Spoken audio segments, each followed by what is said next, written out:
So, can you hear me? Yes. Yes? No? I can't hear me.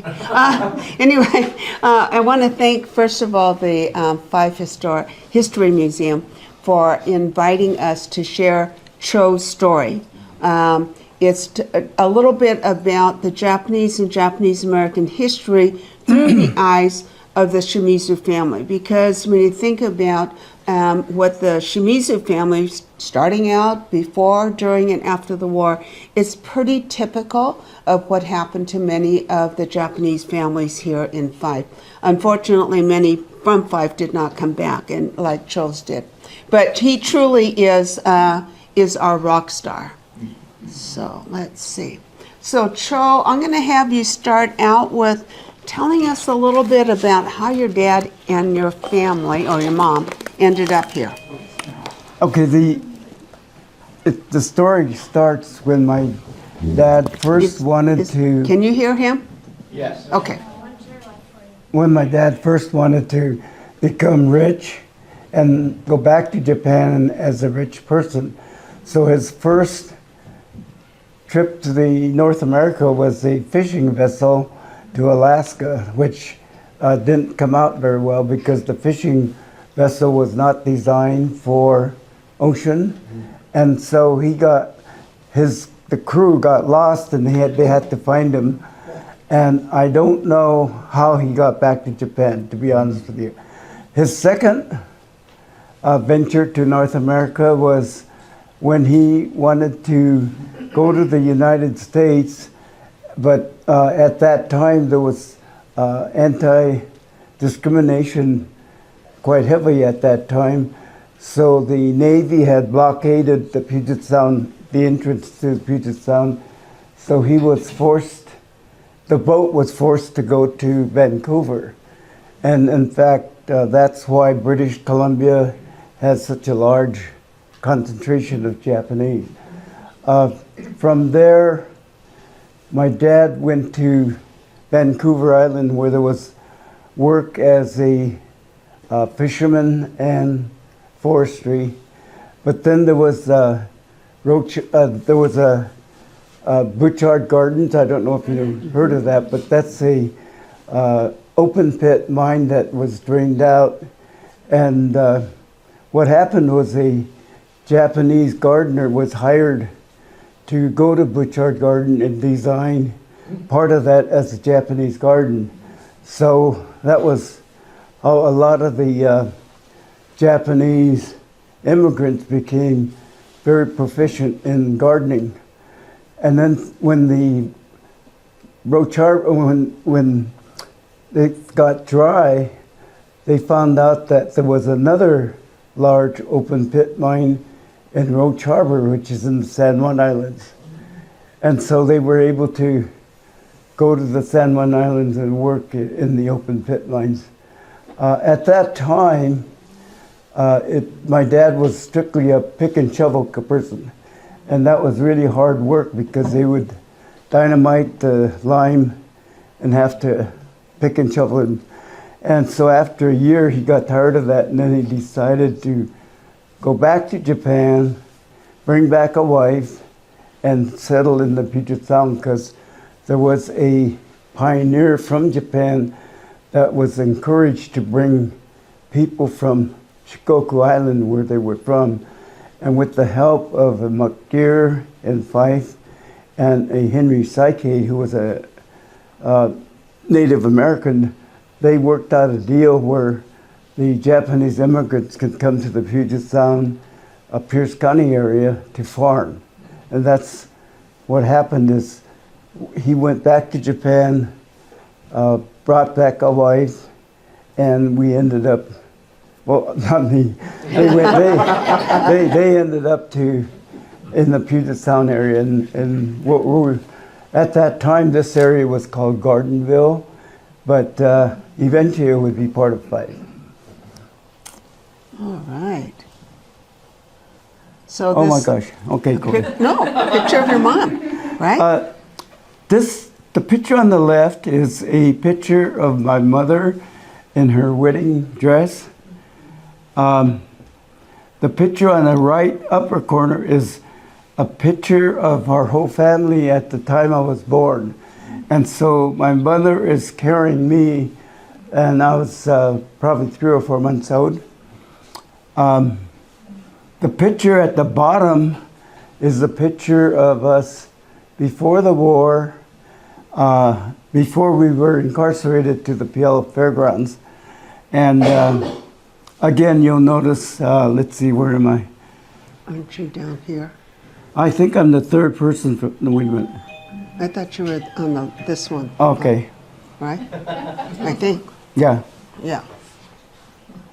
So keep that upper right-hand corner picture in your mind as he starts talking about what the effects of Pearl Harbor and an executive order. All right, so I know this is kind of hard to see, but basically this is what Cho came up with, showing the different farms, correct? Yes. Actually, I had the help of a lot of the local people that I knew, with the help of people like Sat Dogan, who had a farm in the Maeda family and the Watanabe family. They all got together and they gave me sketches that they had written way back when. And what I did is I pulled all those pictures together and came up with this list of something like 70 Yeah.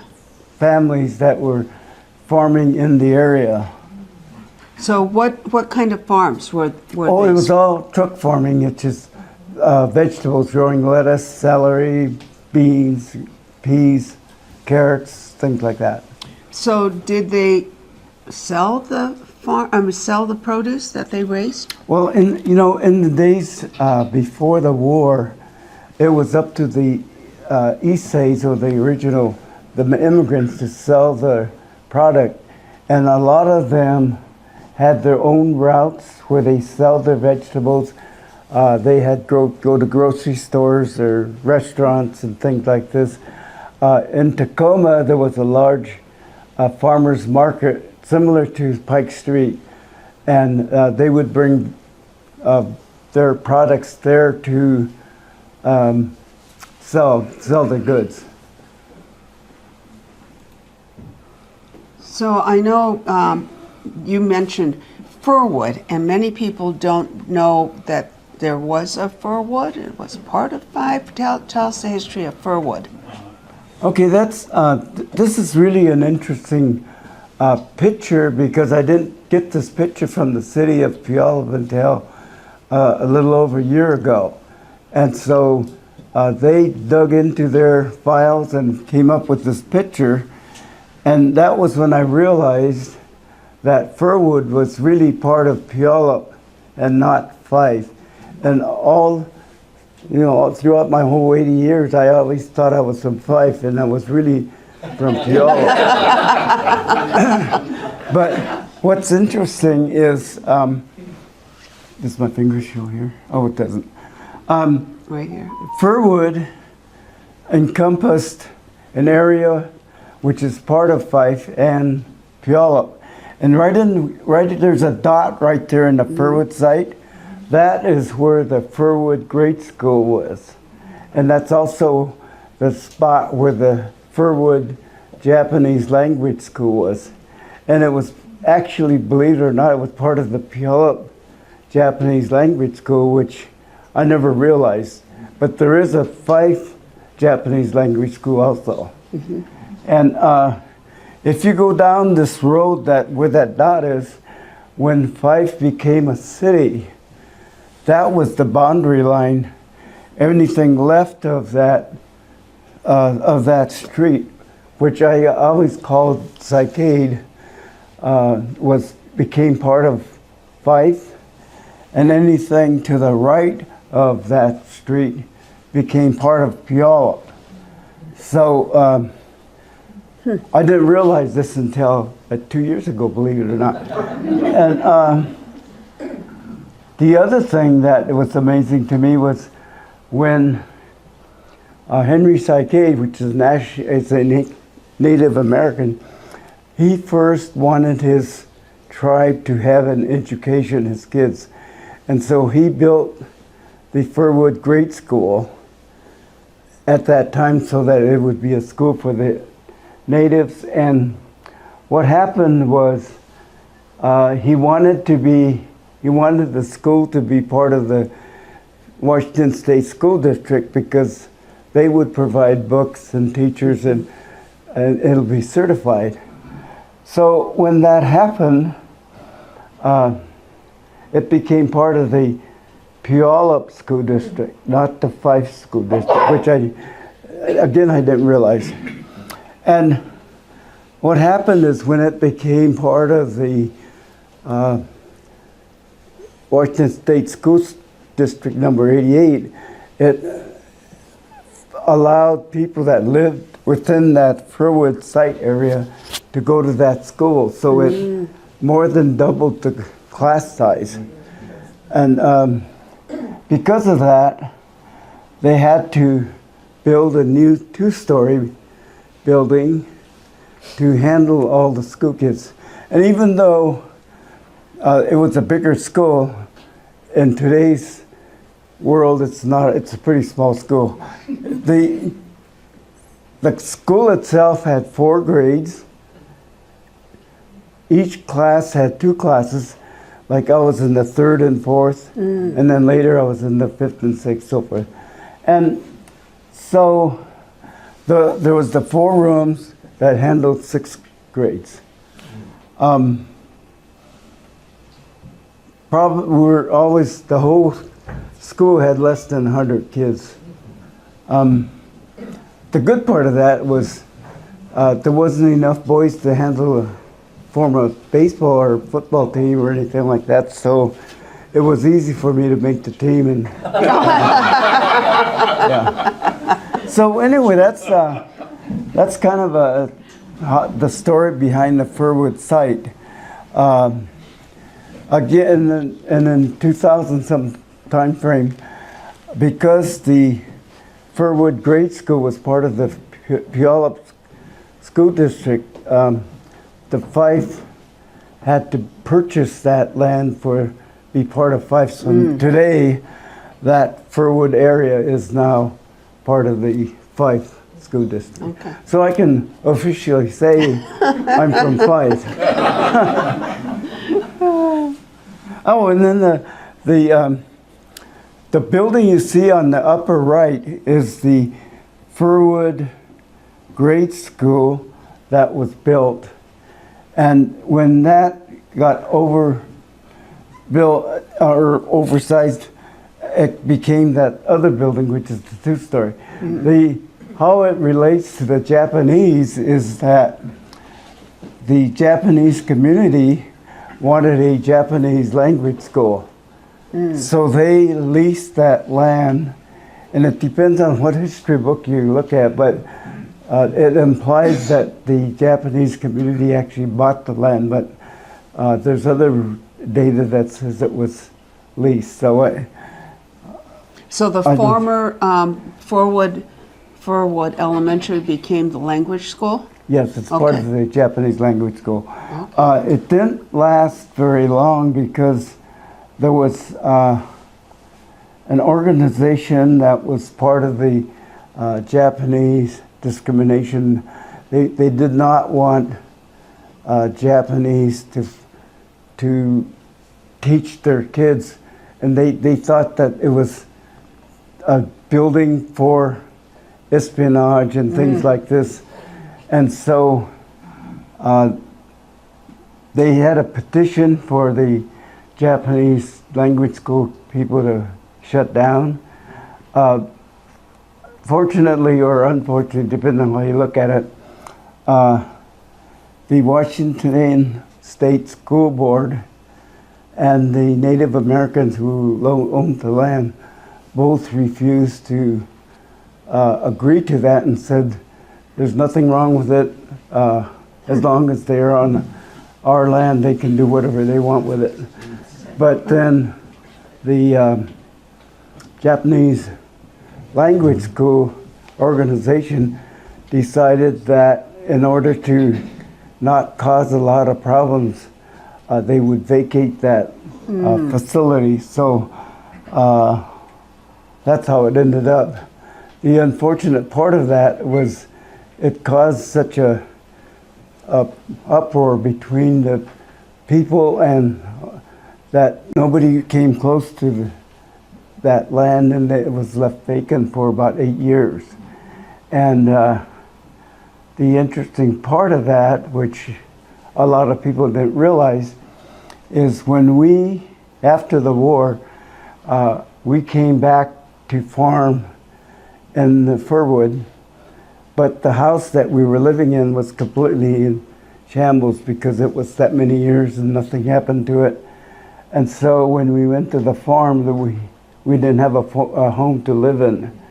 And so my brother, who was a builder by trade, although he couldn't get a job because he was a Japanese, he found this vacant building that he knew about, of course, and nobody wanted to touch it with a 10-foot pole. So he decided that let's go over there and dismantle the building and we'll make a home at our farm. So the remnants of that building was part of our farm. Oh. Well, before we leave this, when the Japanese language school left this site, did it disband or did it relocate someplace else in Fife? No, it just completely disbanded. They felt that the politics involved was so great that it wasn't worth doing that. Okay. And so this is why a lot of the Japanese that lived in the Firwood area did not speak very good Japanese because they didn't go to the Japanese language school. So this is an interesting picture, I believe, that you shared with me, or is this right? Yes. And it looks like it is the penitentiary. Yes. Right? Mm-hmm. So what's the story behind the McNeil Penitentiary? It's really an interesting story because I didn't fall into this until about 5 years ago. But I have a sister-in-law that does a lot of research through ancestry.com, and she wanted to know more about my parents. Of course, she was married to a Shimizu, so she was kind of interested in that. She came across a 1920 census that mentioned McNeil Island. And so I started looking into it, and I realized that there was a large group of people from Gardenville, which is now part of Fife, of course, it's part of the Firwood area, actually worked in McNeil Island to clear the land and allow them to build more prison areas for prison. So the census, if you look at the census, it says there was about 20 Japanese that lived in a boarding house. So I concluded that that boarding house must have been in McNeil Island. And when I contacted the McNeil Island people, they said there was a boarding house to allow the workers to work on McNeil Island, but they never kept records of it because a lot of them were undocumented immigrants and things like this. They knew they would get in trouble if they started advertising the fact that, and it wasn't just Japanese, it was Europeans and so forth. So other than the census data that I got, that's the only proof I have that there was actually Japanese that lived there. And I can believe that because the immigrants that came over, they weren't the richest people in the world, and they had to find some source of income to continue working in. I knew that in the fall and winter would be a good time to find other jobs to get other income. So this is where they went, was, in my mind, the McNeil Island in the fall and winter. the interesting part of it is that after the war, or during the war, I'm sorry, there was some 59 Japanese that was actually imprisoned in McNeil Island for being questioned like everybody else was. And I'm not sure if you know him or not, but Gordon Hiyabayashi was one of those. And he was a farmer. His family was farming out in the Auburn area. And also during the war, you also had what was called fair play. So there was 39 Japanese Americans who had been drafted by the Army, and they said, hey, yeah, we'll sign up, but you need to let our families out of camp, and you know how that went. So they sent the 39 to McNeil Island, which actually in some respects was better because, they traded one prison cell for another, but because it was under the prison system, then the conditions and the food that they had to endure was better than what happened when they were in Wyoming, ironically or not. Okay, so Cho, we were talking about the farms in Fife. So I know that some of them sold they brought some of their produce to the Pike Place Market as well as Tacoma. So do you recall or hear any stories about, that's quite a trek from Fife into Seattle? Yes? No, I really don't have any comments on that. At my age, things like that doesn't ring a bell. But I know they had to sell the produce, and I knew they had to go to the various farmers markets and various grocery stores and things like that to sell their produce. One of the interesting parts of that, of course, is that the Native Americans would help us by delivering salmon to our areas and they would have a route that they would go to the farmers, and in exchange for that, we would give them vegetables that we grew on the farm. So in a way, we had a pretty good relationship with the Native Americans. Yeah, more ways than one. So one thing that I included this is between White River and Puyallup Valley, 60 to 80% of the produce that was sold in the Pike Place Market came from those areas. So when the Japanese were forced off the farms and dairies, where did people in Seattle and Tacoma get their lettuce, their onions, their radishes? The milk products all came from the valley's dairy. So now where's your ice cream coming for dessert? And by then, early 40s, they had also figured out how to transport safely their produce from the west side across the Cascades. So it wasn't just the immediate area of non-Japanese, but even those in central Washington. We oftentimes don't think about that. So one thing that forever changed, and we're going to kind of transition into the wartime, is Pearl Harbor. First started in December 7th, 1941. Many people think that the discrimination against the Japanese and the other Asians started on December 7th, but that's kind of negating the previous 100 years. I mean, think about it. We, the United States, recruited Chinese to come over and take care of the railroads. Of course, once the railroad was done, we didn't want them. But then there were jobs that were not being taken care of. So then after the Spanish-American War, we kind of made an agreement with the Filipinos, especially the men, if they came and filled in for those jobs left by the Chinese, that might be a pathway to citizenship. We know how that went. So when December 7th came, it was kind of like, okay, the last straw. And it had been building up. So just remember that it didn't start on December 7th.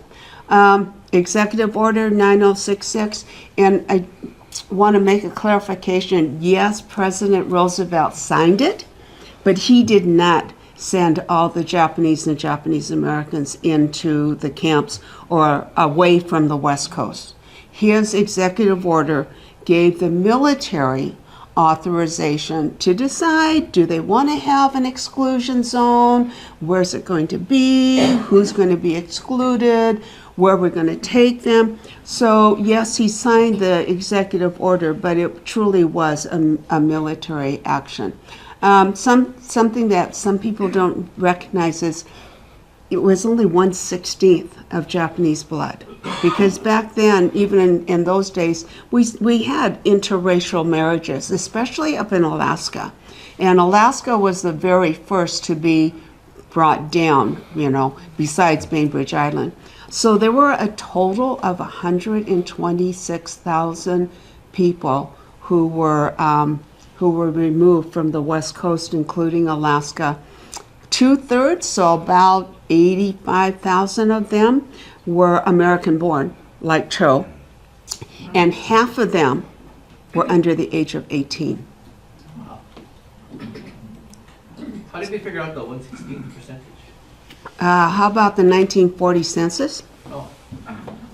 That's how they knew where on December 7th, they knew where everybody was, right? Yeah. So after the executive order, these notices started showing up, telling people that they were going to be removed from the West Coast. So my question has always been, if an alien is a person who is not a citizen of the United States, what is a non-alien? These notices were posted on the power pole sides of the buildings. Cho, what do you remember, if anything, or been told? How did your family know that they were going to have to leave the farm and go somewhere? Yeah, well, when you get notices like this, word goes around like fire. And like Eileen said, they were posted on telephone poles, grocery store windows, you name it, and that was where it was. So it was pretty easy to know this was going to happen. And I don't know if you can read it that, but we were given less than 10 days to get ready to go register at the Puyallup Fairgrounds and eventually physically be there at the Puyallup Assembly Center in 10 days. So one of the things after executive order, the head of the household had to go to the designated area and register the family. And when they did that, two things happened. Number one, every family was given a family number. And then every single member of the family, depending on birth order, was also given a letter. So like my grandfather, it was 17456A, because he registered the family and was considered the head of the household. My mom was 17456C, because she was the third one down. And everybody was given these tags, and you had to wear those tags anytime you left the house, because the threat was that the police, the military, anybody with authority could stop you and make you prove who you were and why are you not wearing your tag. Okay.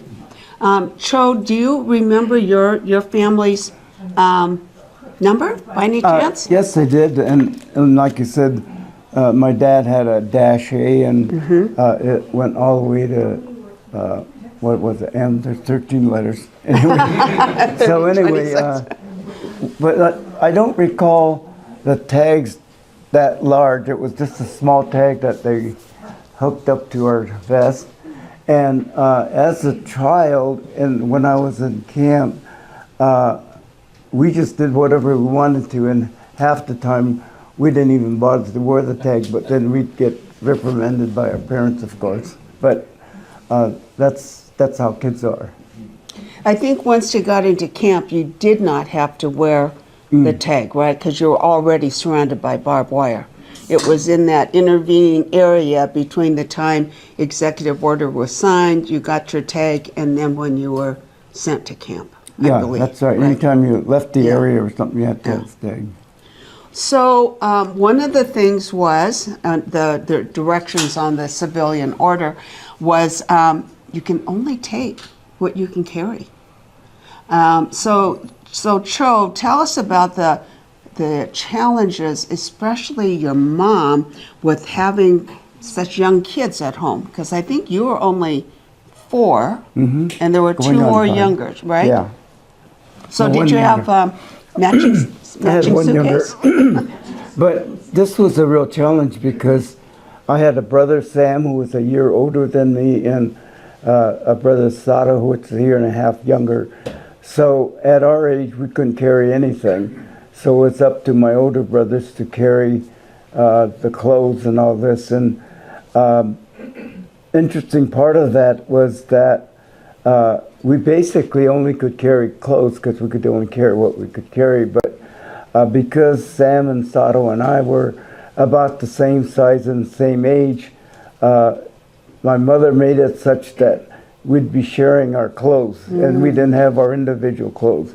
And so, you know, in those days we wore coveralls, and those are pretty wide, so you can actually share your clothes. So we had to do things like that to make sure we could carry the necessities. So think about yourself. What would you take with you to some unknown place for an unknown amount of time? And I don't think everybody had matching suitcases. So Cho, you were telling me about bed sheets. How did that work? Oh, well,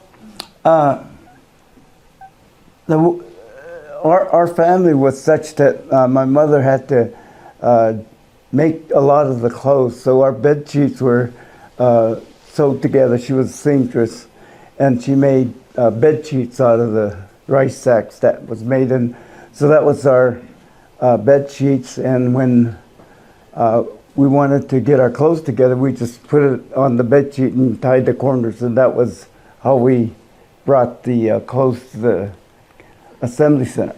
One of the things you notice in the upper right is if you lived within a certain mile of the Puyallup Assembly Center, you had to find your own ride to the Puyallup Fairgrounds. And they said if you don't find a ride, they'll bring army trucks and they'll pick you up and they'll take you there. Well, to my parents, that would be an embarrassment. So there was no way that they were going to have that done. And so we worked out a thing with the person that was going to take over our farm. And they were going to take our things with us and dump it on the fairgrounds. So if you look at the picture on the upper right, that's kind of what they did. They just dumped it in the corner. Then we had to find our clothes, bags, and then we had to figure out what barrack we were going to live in and just carry it over there. So one thing that I challenge people is, if you can only take what you can carry, number one, what would you take with you? But what are you going to leave behind? And what are you going to do with the things that are left behind, especially if you're only given, a couple of weeks' notice? Fortunately, places like Seattle knew it was coming, and so they didn't have the exact date, but they knew that they were going to be removed. So they had a little bit more time to prepare than like Fife did, where they just had simply days. But still, what are you going to do with all that? I tell this to teenagers.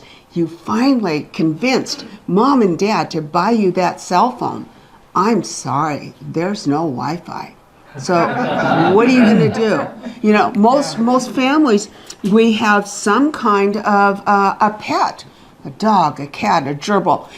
Guess what? No pets are allowed. So now what's going to happen to that family pet that, my gosh, is older than some of the kids in the family?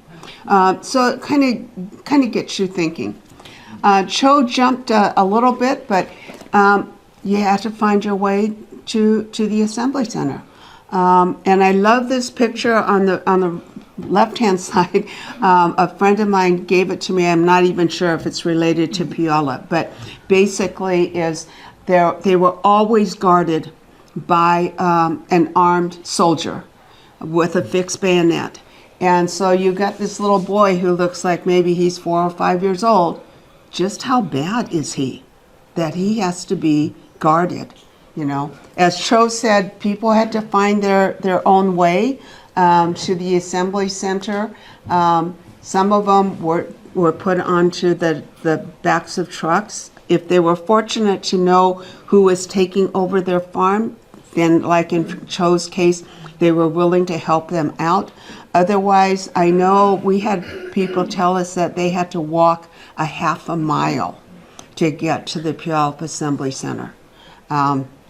Seattle was a little bit different in that there were special buses that picked up people along the way. And Keiko, I don't know if you remember or not, but Seattle was divided into quadrants. And then each week it was a different quadrant, and you were told where you were to assemble.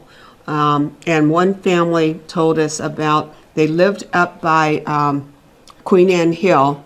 The government had already taken their cards and all this kind of stuff.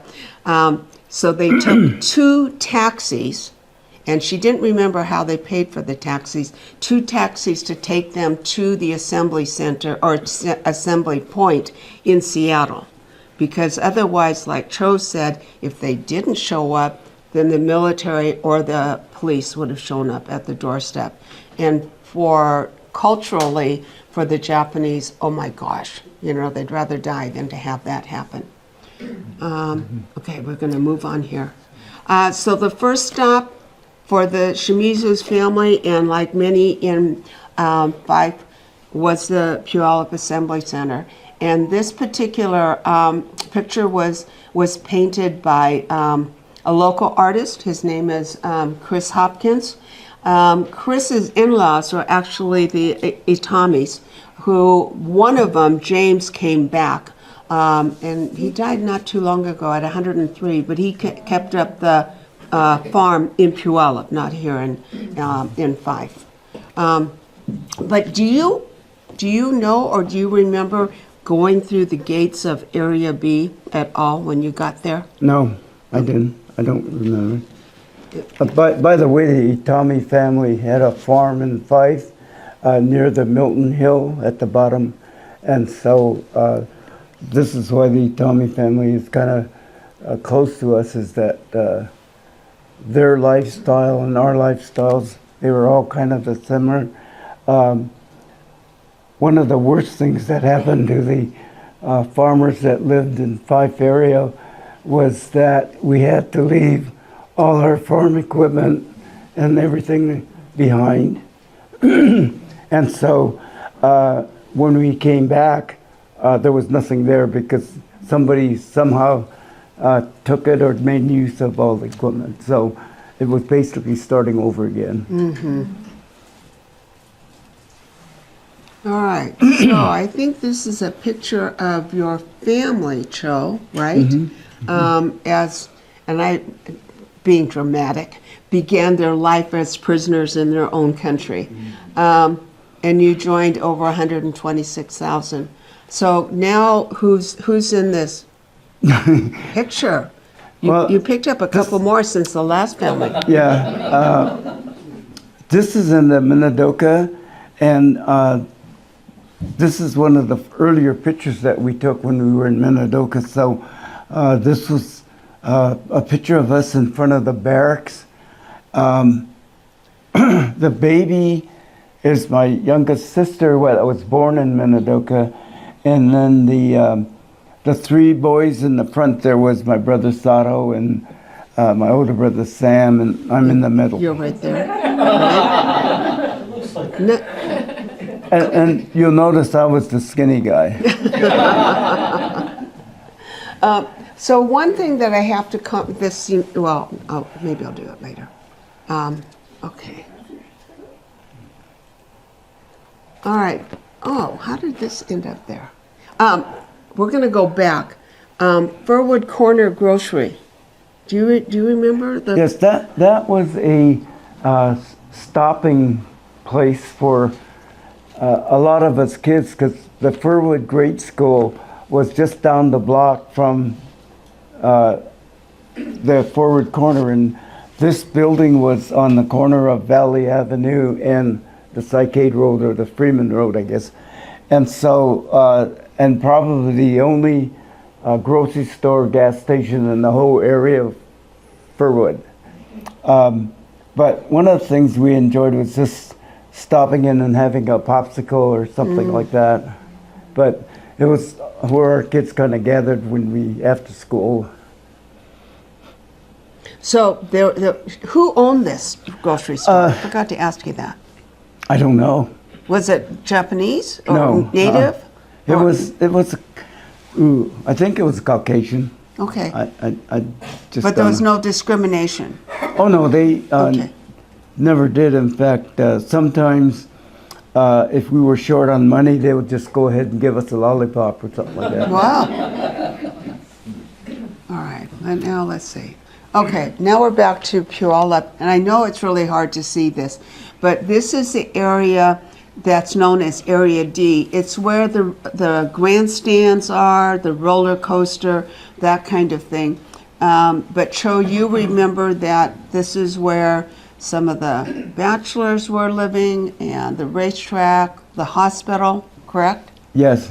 And then at some point, though, you had to use the hospital.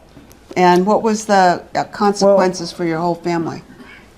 That was when I had measles, and it was something where they had to quarantine the family because it was, in those days, measles were, but there wasn't a facility to handle people that have measles, and the only facility they had was for people that had tuberculosis, which was worse, of course. And so they forced our family to live with the people with tuberculosis, and that was one of my mother's worst fears, was having to live and eat and use the bathrooms that they all had. So what about eating? Were you able to eat with the other people, or did they bring your food in, or what? No, we had to eat with them, but it was kind of interesting how that worked out, because the Sato family were our neighbors before we went to Puyallup Assembly Center, and one of the daughters was a nurse, and so she kind of she actually comforted my mother that everything will be okay, and in a way she kind of helped us out a lot, because there's nothing worse than being afraid.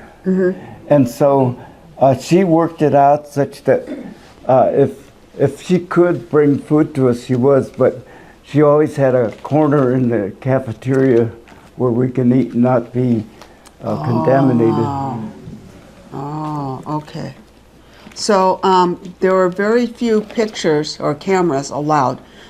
So there was this one taken of some nurses that were leaving the hospital area. This was kind of an artist rendition of what that hospital looked like. And then down here, this is a picture of actually taken in Minidoka. But other than having more than one little window, it was basically the same, correct? Yes. That's a sketch that I did. This one? The hospital is. Oh. And you'll notice the only heating element they had was these heating stoves down the middle of the. So on a cold day, it was pretty cold, because it gets pretty cold sometimes. Well, even now, 1942 spring is still on the record as being the coldest and wettest spring. So, all right. So tell us a little bit about living on the fairgrounds. Okay, the previous sign, which you didn't, it was hard to see, but This one? on the right, no, the one before, there was the horse stalls or along the grandstand where the horses and they would do their thing. Well, right in this further right is where the horse stalls were. So that was where they housed a lot of the single bachelors and even some of the couples that didn't have a lot of kids. And so a typical room was the one she had shown. And you'll notice that it's the same type of thing that we had in the barracks, with the only difference being that you notice it doesn't have a ceiling. So when you go to bed, you're looking at the roof lines of the grandstand. And you also notice at the bottom, it didn't have a floor, so you were sleeping on dirt. There's a lady that wrote about trying to clean the walls of she noticed a lot of clumps along there, and she finally, after she cleaned it, she realized it was horse manure that was stuck on the walls. But you also notice there's no room for storage or clothes, so when you wash your clothes, it was dangling over the top. And this pretty well looks like what the barracks look like too, except the barracks were a little bit bigger. There's still no closet, there's no dressers, there's no table or anything. All right, let's see what we have next. How many were processed through Camp Harmony? Over 7,500. Thank you. Yeah. So you were talking about how long it took these, from the time that executive order was signed until the first people came down, was about 30 days. 5 weeks, right? Yeah. And you notice to build a facility for over 7,500 people within 30 days was a real challenge. So they had to take a lot of corners in building the buildings. So it showed in that you had the open areas between the rooms so that you can hear the person next to you. The wood that they used were pretty green, so by the time it dried up, you could actually see your neighbors and that type of thing. And again, like Eileen said, you had a single heating element to heat the room. You had a dangling light so you can see, but there was no electricity, no water, or anything like that. So I often tell when I'm with kids is to imagine your living room, whether you're at a house, apartment, whatever. Imagine your living room, and everybody in your household is now going to move their beds into the living room. So hopefully not everyone has a king-size bed. You're going to have to cover up all the windows except for one, because your living space only has one window, only one light, and you're going to have to remove the shade if it's on there. And most living rooms don't have a closet or a chest of drawers, and they don't have running water. So that's where you're going to live for 3.5 years. So hopefully you get along well with your family. This is what I always tell kids. To me, it's the most inhumane, cruel, and degrading aspect of communal living. And that's what, for me, my family had to endure for 3.5 years. So Cho, describe these sketches for us. Okay, the showers was basically just pipe going across the top, and they drill holes in the top, and then they let the water out. You would get warm water in the mornings, but by the time the afternoons and evenings, that water would turn pretty cool. So it wasn't the greatest condition. You'll notice that there was a pipe that went across the top of the ceiling, and so with no barriers or anything. So when you took a shower, you were facing each other or next to each other or whatever. And for people like me at that age, it was not a problem. But can you imagine my sister or my mother, who's always had privacy, to have to go into a situation where they have to take a shower and be exposed to everybody else? What's on the right-hand side? Oh, on the right is the toilet or the latrine. I guess I should be more cool on my wording, I guess. But what they had was two 12 by whatever, how long you wanted it to be. And what they did is they just cut oval holes into it and made a stand for that to sit in. So when you had to use the bathroom, you were sitting next to each other or from buttock to buttock. And that was also, to my parents, very degrading to have to do that. And I know that my sister would tell me she'd have to go with her to the bathroom or even the shower so that she could provide some barrier with the other people.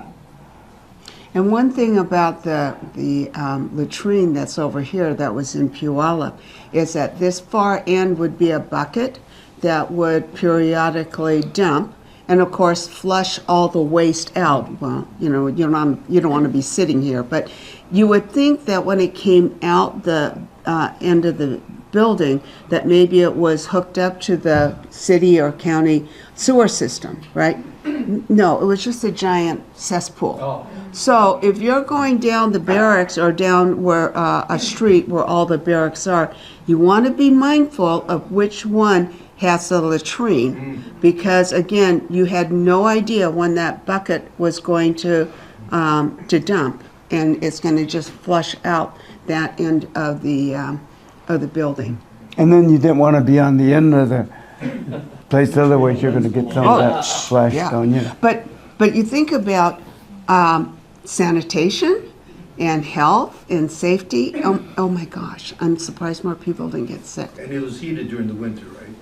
Oh, of course, yes, yeah. Well, fortunately, in Puyallup, it was just April to September, so you're just talking about spring and summer, although it wasn't very warm. Did they provide toilet paper? You know what? There's been some conflicts. Many people remember having to bring their own toilet paper, and once some of the supplies started, or some of the restrictions started to lift, they did have a canteen in each of the areas, and people could buy their own toilet paper. Good question. Very good question. It's nice to meet you. So this is another picture just overall of what an apartment would have looked like. This is a quote from Frank Aben, and he was a local TV anchor. The idea of Camp Harmony was to disguise, obscure the reality that this was a hometown concentration camp. I need to clarify for people, there was no Camp Harmony. The name was the Puyallup Assembly Center. But what happened was in May, when it was time for the Seattle folks to come down, a PI, post-intelligencer editor, sent one of his reporters down. He said, get there before the buses. I want you to report on, what is it, chaos? What happens when these Seattle people get to the Puyallup Fairgrounds? So the reporter, in essence, he said, the people came off the buses. It was orderly.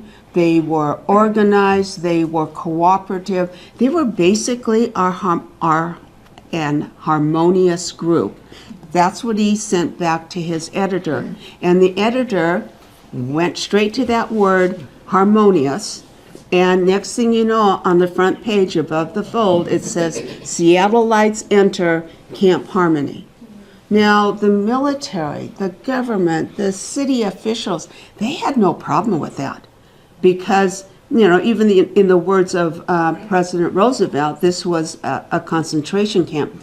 But to let the people of Puyallup think that they're at Camp Harmony, kumbaya, s'mores, weenie roast, what would be wrong with that?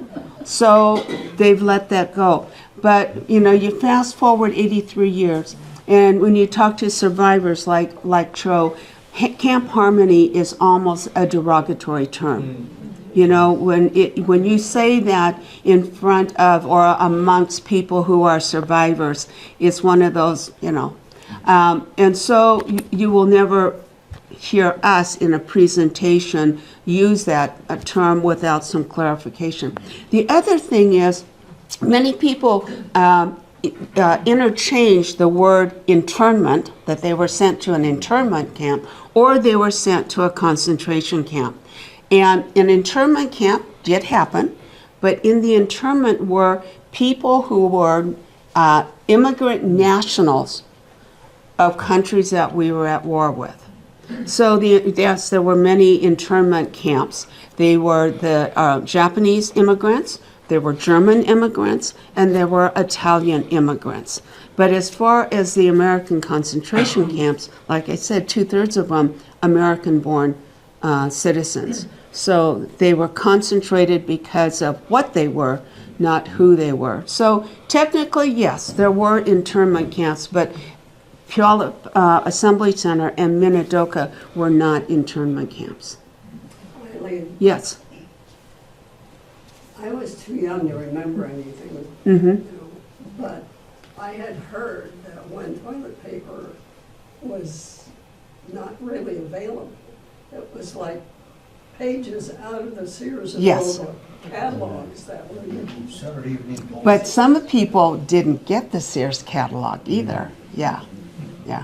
Be sure. All right, let's move on. We're going to run out of time here. So communal living also involved eating. So many people, especially in Puyallup, would stand 45 minutes to an hour outside, lined up. And I think, Cho, you said something like sometimes 500 people would be in there? Oh, that was the capacity of the cafeteria was, and you'll notice if it's a rainy day or damp day, you had to wait outside in order to get into the area to eat. So you'll notice there's a person looking over everybody, and you'll even notice there's a lot of people that even had umbrellas. So if you have to wait a half an hour to an hour to get in to eat something, it could be pretty miserable. And a lot of times we wouldn't even bother to go eat because of the problem. The other problem is if you eat the kind of food they were feeding you, you had to go to the bathroom and then you had to walk over to the restroom area. So it was a challenge. So tell us about the food that was first given to you. I Well, know the menu changed later, but initially. Initially, because the government didn't have food available for us, we had to eat K rations or C rations, and a lot of those were outdated because the soldiers got the freshest one, and what was left over or out of date, we had to eat it. And a lot of the canned food was like sardines and things like this, and those food that we were fed, we weren't used to that type of food, and so we had a hard time digesting a lot of that food, and my mother had trouble even eating any of that, and she knew she had to eat something, so that was a challenge for us at the beginning. I think, Cho, you also, you and somebody else were talking about when you have 500 people at one sitting, it really kind of started to tear apart the family structure. Before the war, many of them, regardless of what they were doing, farm, dairy, or whatever, they had at least one meal together, which is usually dinner. But what happened now was you had your grandparents, your Issei's, your immigrants that got together with people that they can now speak Japanese with. You had young adults and teenagers, and they ran around with their buddies. You know, some of them we even heard went mess hall shopping because they heard that somebody made good chocolate chip cookies and somebody else had blueberry muffins. So the only ones that really got to sit down once a day was the young kids and with their parents. So after 3.5 years of not being able or choosing not to or not having the opportunity to sit with your family, just because the war's over, Mom's not going to sit there and ring the dinner bell and expect at 6 o'clock everybody's going to come rushing in to have dinner. That's just not going to happen. Oops. Is that me? No? Oh, there you go. Okay. Along that line, Yes. I have read that there were some camps that actually thought that the government was deliberately killing them because everybody was so sick. Yes. But it was because they were so unfamiliar with the food. But Yes. some camps really thought the government is trying to kill us.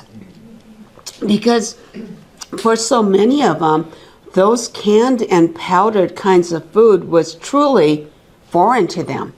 And so they really, especially our Issei's, didn't know, is this really food, right? So good point, Keiko. So this is now Idaho. And so I don't remember exactly which month your family left. But by the middle of September, Puyallup Assembly Center had been closed down. Most of the people in Puyallup ended up in Minidoka. And I'm not sure if what you can remember or you've been told about now your next 3 years in Minidoka. Again, I'm giving you an excuse. I was I was kind of like 5 years old by that time, so I just followed my parents into the area and did what I was supposed to do and obey my parents and my older brothers. So yeah, it was. I was kind of like a puppet. So it's hard for me to remember how I got through the guard gates and things like this. It was, my parents held my hand and made sure I went the right path and things like this. So somebody I was just talking to said that they had just gone through Minidoka, and this was back in July, and didn't realize until he got there how hot it was and how dusty it was. And yeah, and you think of if you were born here and raised in Fife, having summers that are over 100 degrees on a regular basis, and having winters below zero. I mean, that is going to be a far cry from Fife, right? And the windstorms. The train ride over there they had no windows so that they couldn't know where they were going. Right, they couldn't open up the shades. There were windows, but they could only open it when it was like desert land, just so there's no people, right? And why do you think that was? So that they didn't know where they were going. Partly they didn't want people to know, but they did not want the public to know that they were transporting Japanese and Japanese Americans through their area. Yeah. So, Cho, you're going to have to explain this. This is your drawing of Block 19. So, first of all, what's a block? Okay, there was 44 blocks in Minidoka, and each block was designed exactly the same, and that there was 12 barracks, sanitary and laundry area in a mess hall. We called the cafeterias mess halls in those days. And so these are actually government blueprints that was designed for prisoner of war camps. So it was easy for them to build these complexes. And like I said, there was 44 of them, and they were exactly the same. One of the things that was interesting to me was when my brother and his friend captured some prisoners in Europe, they escorted them to a camp, and when they went to the camp, they couldn't tell the difference between the prison and war camps and the kind of camps that we were living in. This is a photo of the people that lived in Block 19. That's about how many people you would live in every block. You know, I'm not sure how many people were totally living in Minidoka. I think it was like 10,000. 10 to 12. Yeah. So that's kind of the pop. The one of the things that bothered us the most was the wind, not the. Maybe it's because I was still young and I couldn't take care of anything, but the wind was kind of blistering and you couldn't see where you were going at the time. Plus it was dusty, right? Yeah. I remember somebody talking about it was never clean in their apartment because as soon as they swept it out, then more came in through the cracks. That's because of the green wood. Yeah. Yes, yeah, right. And they had sand in their food, they had Yeah. sand in their faces, in their clothes. Yeah. I'm glad I don't remember that. So, Cho, tell us about this gentleman, Yohei Sagami. Yohei was probably one of the most, in my mind, one of the more famous people from the Fife area. He and his company was involved in trying to free a town in France and liberate them. It so happened that he was the first person killed in doing that. And so the town, I forgot the name of the town now, built a monument in his honor. And that's a picture of his... It's Berger, right? Yeah, Berger. Berger. And every year, the family that saw him walk through the town built this monument and was rebuilt in the 1950s because it was just a wood structure. Now it's a cement structure, and the son of the family now takes care of that. So I thought it was pretty significant. I don't know what else to say other than he was killed in action. He had many medals, and so his sister married a real good friend of ours, our neighbors, the Yoshida family. I don't know if you know them or not. But the Sagami family was a large family, not as large as ours, but they were also farmers in Fife. So this is a picture, I believe, of his service, right? I'm not sure. I think so. I think it is. Yeah. And one thing that was interest of me, and I had to ask people, where did they get all those flowers? I mean, we're talking the desert. Those are all origami flowers. So this is just an example of what happened not only for fallen soldiers, but if anybody passed away in camp and they had a service, then all the women and children, everybody who knew how to do origami took any kind of pieces of paper and started fashioning flowers because you have to have flowers. And I thought, oh my gosh, when I first heard that. Okay, so besides Yohei, there's the Shimizu family, or the Shimizu boys. So tell me about your military service, including yourself. Right, there starts with Joker, right. Well, eventually. Actually, I put this together for my kids and grandkids and all that. But the oldest brother is George, or they call him Joker. He was the person that was a part of the 442nd, and he was the group that I mentioned before captured some German prisoners and escorted them to the prisoner of war camp.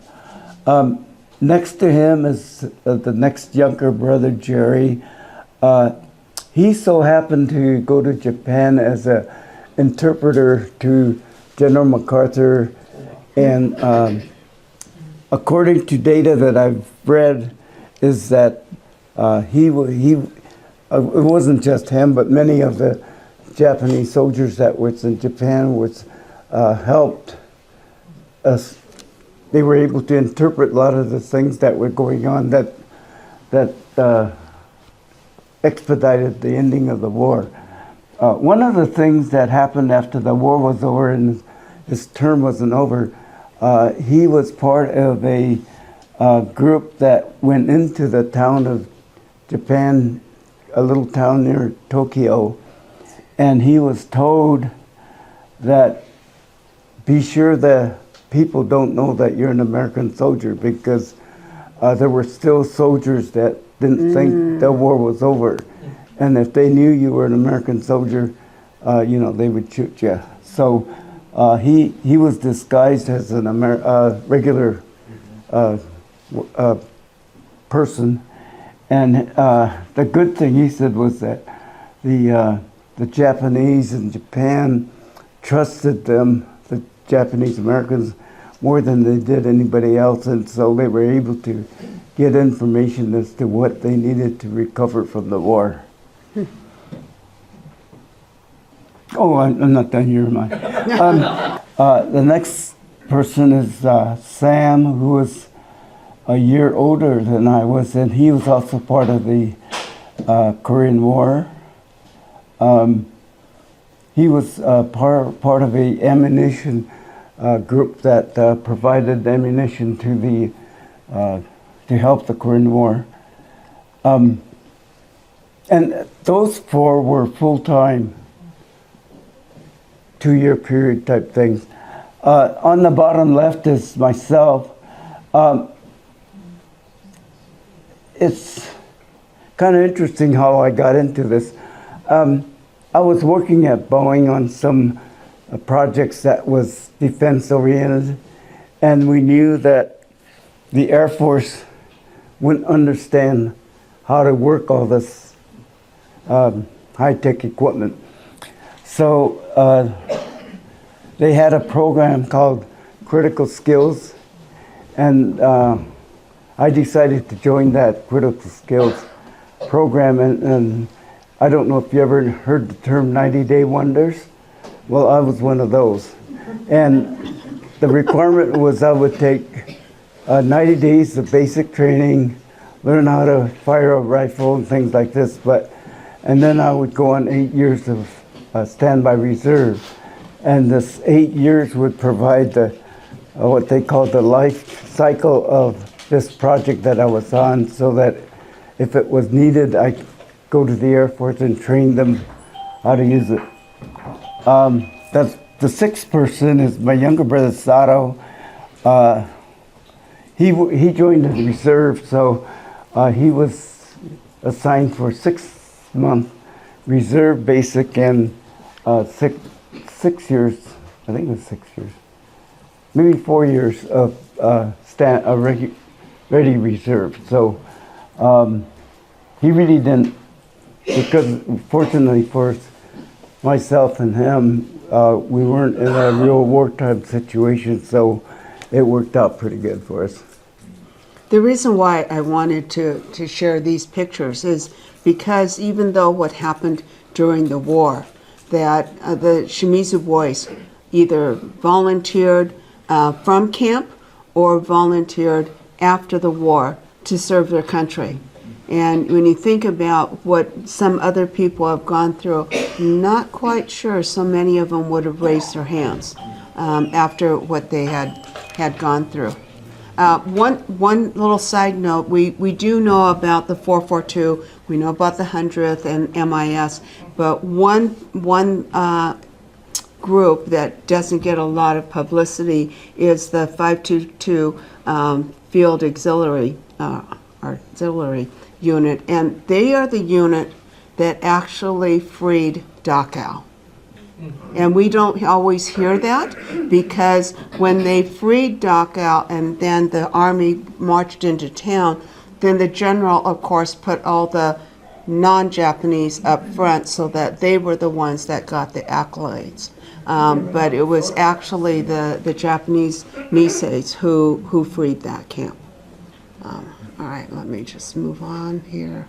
America did that. All right, so this is post-war, Cho, and I know that just because the war came to an end and they threw open the gates and said, here's your bus ticket and $25, it was kind of a challenge for your family. Tell us, you don't have to do the overview. It was a challenge for us because when we left Fife, we had nothing. All the stuff we had was, so we really had to start from scratch. But not only that, we couldn't go back to the land that we farmed because it was leased. And so for a short period of time, we were homeless. And the only area that would allow us to live was a low-income housing project in the Renton Highlands. So that was where we ended up with. Again, the two pictures on the left there, it's my family there. And, well, they're all pictures of our family in Renton, I guess. So anyway, there we went through a lot of discrimination. I think when I look back, this was a period that was probably the worst period that I had to go through. I think that my mother realized how my brother Sam and I were getting upset, and we're looking for ways to get even, things like this. And so she convinced my older brother, that was just got back from Japan, that we had to go back to Fife, where the people were friendlier, they understood who we were, and they were willing to help us out. And fortunately, the daughter of Henry Psyche, who was the leader in the Native Americans, there was some other farmers, and they contacted some Native Americans to see if there was land available that we could go to. And fortunately, we were able to go to the same area that we were in. And Sally Psyche said, great, have them come over. They could live on the land that she owned. So we ended up leasing our land there. So if it wasn't for that, I don't know, what would have happened to us. So one of the reasons why I wanted Cho to share this is because, for 3.5 years he was incarcerated, but the kids here are still going to school. And they're hearing on the radio, reading the newspaper about, how people that look like Cho are the enemy.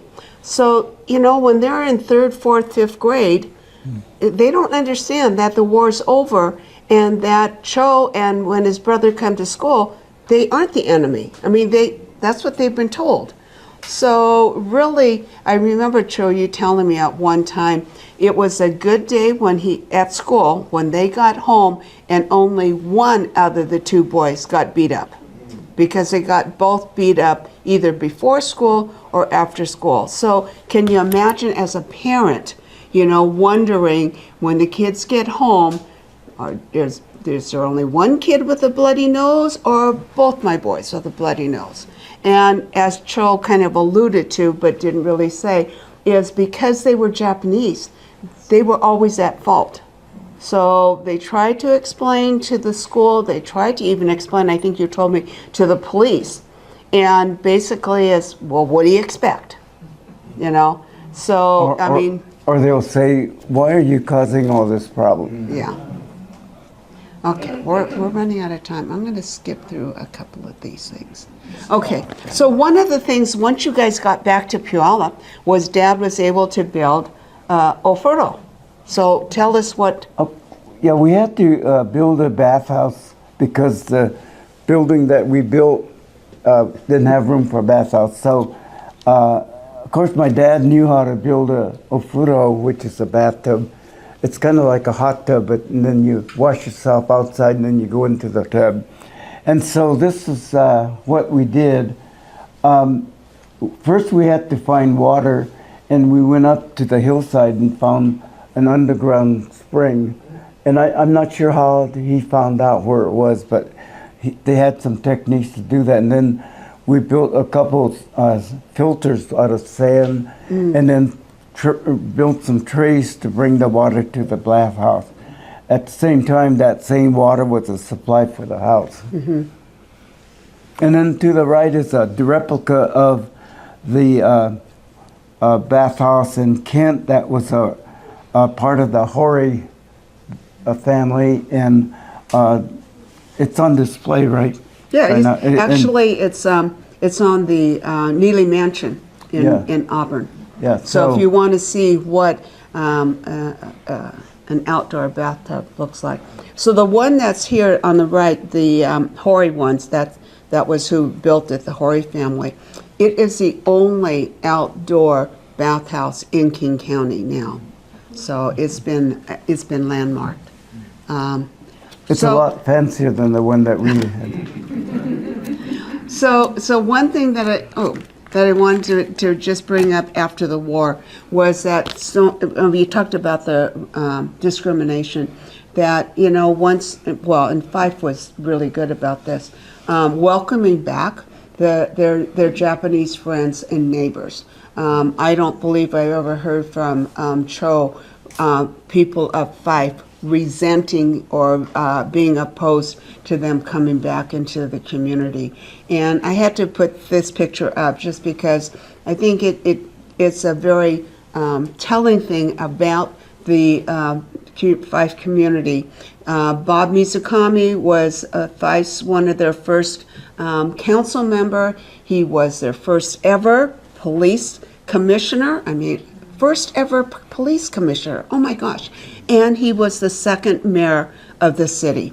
So, that really tells you how the Japanese and Japanese Americans were welcomed back after the war and how they've been able to not only succeed, but to thrive. Mm-hmm. So real quick, yeah. Bob's brother, William, was one of the yes. ones that were killed in action and also was honored. Well, you went through yours. I put it in there because I didn't know if he was going to admit that he was a soldier.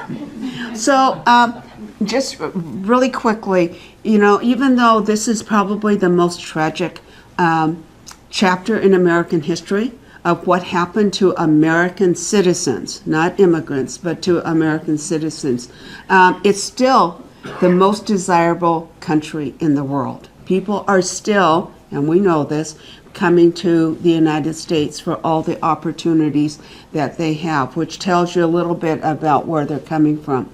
In 1946, President Truman had one and only time brought the soldiers from the 442, or any of them, onto the White House lawn. And he said, you fought not only the enemy, but you fought prejudice and you won. In 1988, President Reagan signed the Civil Liberties Act, and basically he said he apologized for what happened in 1942, and he said that the government's actions were based on war hysteria, racism, and the failure of leadership in government. And finally, President Clinton pinned a Medal of Freedom on Senator Inouye. And rarely has a nation been so well served by a people it has so ill-treated. In the face of painful prejudice, they help define America. So that concludes our Can I PowerPoint. say one thing? Yeah, of course, Uh, do that. In the signing of the President Reagan's, the Sato family, which was our neighbor in Fife, there's a Bob Sato who is the president of the Seattle JACL at that time, and he actually went to Washington, D.C. to witness the signing, and he was honored to take the flag and bring it back to the Seattle JACL, and I was honored to help him frame that so that they could be mounted on the wall. So that kind of meant pretty good to me. And